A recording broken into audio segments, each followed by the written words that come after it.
I came face to face with Jesus Christ as I sat atop a scratchy hotel bedsheet at the Boonslick Lodge in Neosho, Missouri on February 21st of 2010. As I gripped tight the hand of my very best friend, we were awaiting the morning. We were on an overnight speech and debate tournament, and debating I was. Questioning, grappling with this pink Bible she held in her hands. And even now, I don't remember all the things we discussed. I don't remember all the cross-references she led me to. I don't remember all the empathetic stories she told me, but what I remember is that there came a point for me to make a decision. God, I could no longer hold you off. Your love had sought me till the very end of me. My questions did not cause you to fear, but instead your love drew near and said, I'm here, waiting for you. She asked me if I wanted to pray. And with a quiver, I said yes. But I'm not quite sure what I should say. And she said, it's okay. All you have to do is talk to him. He's listening. And I did. I opened my mouth and confessed this grievous sin that had wrapped itself around my neck like a noose, but I could feel you working it loose. My eternal death sentence was overturned as I cried out in repentance because now I was forgiven. On February 21st of 2010, I met Jesus. And the next day, on February 22nd of 2010, I woke up and for the first time, I knew what it felt to have peace. Your grace had draped itself around me like a garment, like a cozy blanket, a comfort I felt like I didn't deserve, but I wholly accepted it. And this best friend, well, she gifted me this little, yet again pink Bible. And in it was housed the Psalms, Proverbs, and the New Testament. I couldn't get home fast enough to read it.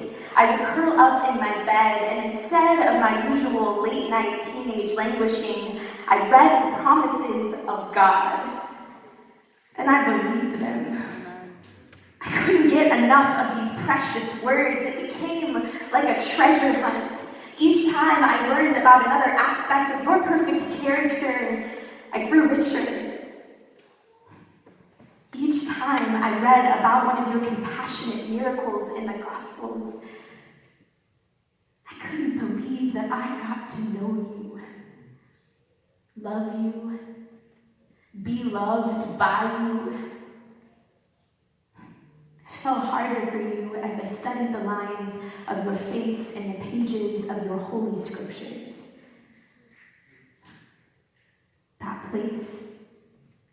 That place where I sat on my bed and I learned of you, where I spoke with you, where you spoke with me, that place was sacred, precious, intimate, and almost all of me longed to never leave it. But compromise? He is cunning, clever. And the drift began with a subtle shift of my gaze. My eyes, once so fixed on you, began to fix themselves on the world around me. I wanted you still, but I wanted your blessings too, and soon I wanted you to give me more than I wanted you. And compromise.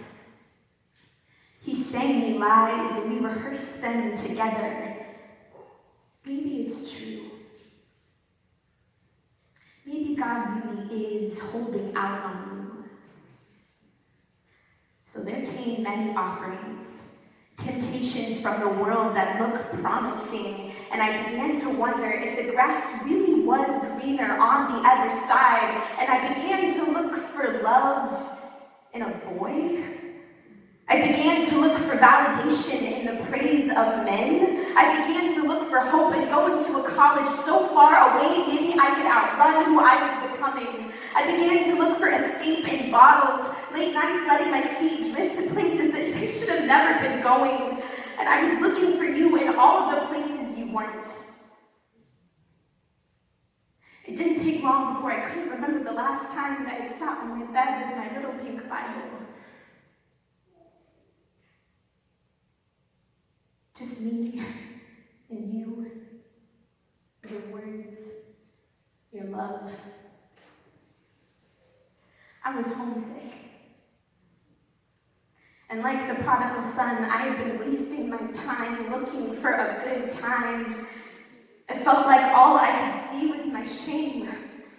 Would God still really call me by his name? So I brought my questions to my little pink Bible and read the prayers of King David. Hear me when I call, O God, of my righteousness. Thou hast enlarged me when I was in distress, and have mercy upon me. Hear my prayer. O ye sons of men, how long will ye turn my glory into shame? How long will ye love vanity and seek after leasing Selah? Know that the Lord hath set apart him that is godly for himself, and the Lord will hear when I call him. Stand in awe and sin not. Commune with your own heart upon your bed and be still. Selah. Offer the sacrifices of righteousness and put your trust in the Lord. I wish that I could tell you that I haven't wandered since. From home, from that sacred space, but that's just not true. Every day I have to choose to abide by Christ's side, and there are still days, seasons where I drift, but my God, he is faithful, always to bring me back to this place of communion upon my bed, my Bible, and my prayers. He is always faithful to bring me back to him, back to my home.